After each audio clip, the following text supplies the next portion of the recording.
let's just begin, if we may, by getting your reenactment when you got the call to say that you're starring alongside none other than Patrick Dempsey. Well, I don't think the call went like that, but there's definitely the high school part of me that sometimes looks to the left and sees Christian Slater and looks to the right and sees Patrick Dempsey and pinches herself a little bit. Sarah Michelle said you were her teenage crush growing up. I think she's adorable. I love her. Sarah Michelle is my God. I mean, she's a legend. She's an icon. Somebody I have admired forever. So to get to work with her in this capacity was another aspect of doing the show that made it wonderful. I'm not sure if you realize you're sitting next to an icon. Oh, yeah. A 90s He announces heartthrob, it every day. who was plastered on the bedroom walls. Icon. Millions of teenage girls. Okay. How do you look back at that status? Fondly and with some remorse at times. It was a crazy time. It sounds like it would have been great.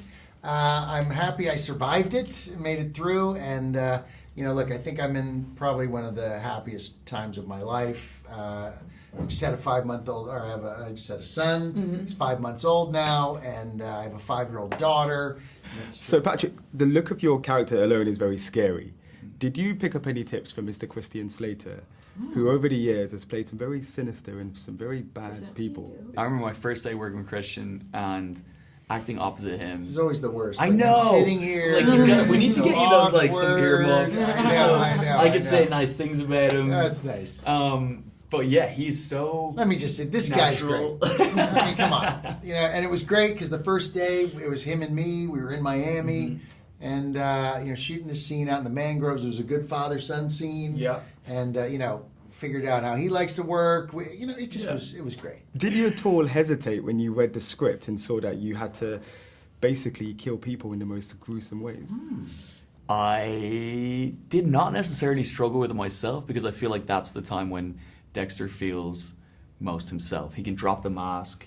He's kind of free and finally, So there is like a liberating quality to that. For me, whenever I watch Dexter, it's like going on a really scary roller coaster that I wouldn't usually go on. Well, that's what's so fascinating, I think, about the show and about the world is we all have that dark passenger, and he is sort of our escape into what would happen if we let that passenger out. And even though in our heads we know it's wrong, in our hearts there's something about retribution. And I think it's just such a fascinating. It's also a story about family, about dysfunctional families. Is it difficult still getting those sort of strong female leading roles in Hollywood today?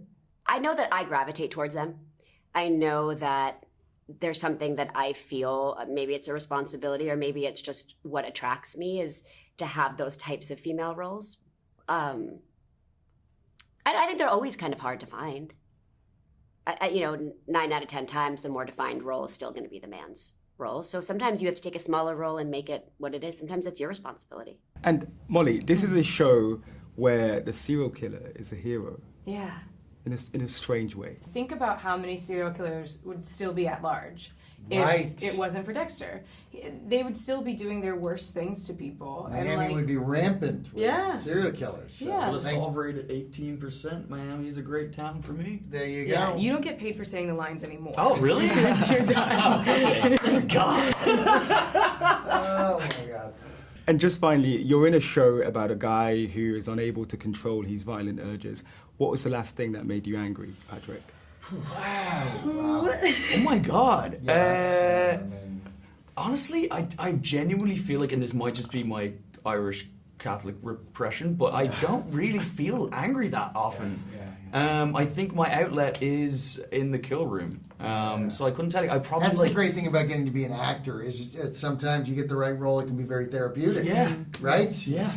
You can use that as a tool. Mm-hmm. My last thing that drove me nuts was Christmas lights. Just putting those darn lights around the tree. Yeah, and my wife likes them in the center of the tree, like wrapped, like strangled around the tree. I know, you've told me about this. Kills the tree. Like before. Yeah, I know. I'm obsessed with it. Apparently, Christmas lights is the thing that makes him really angry. He hates putting them up and taking them down. I don't even know if I believe that. I feel like that's like a Dexter answer, like someone who's trying to blend in and seem normal. Christian is always happy. Like, I've stopped asking him, hey, how'd you sleep last night? We've been on the road. Because I know the answer. Great. I had a wonderful sleep. It was everything.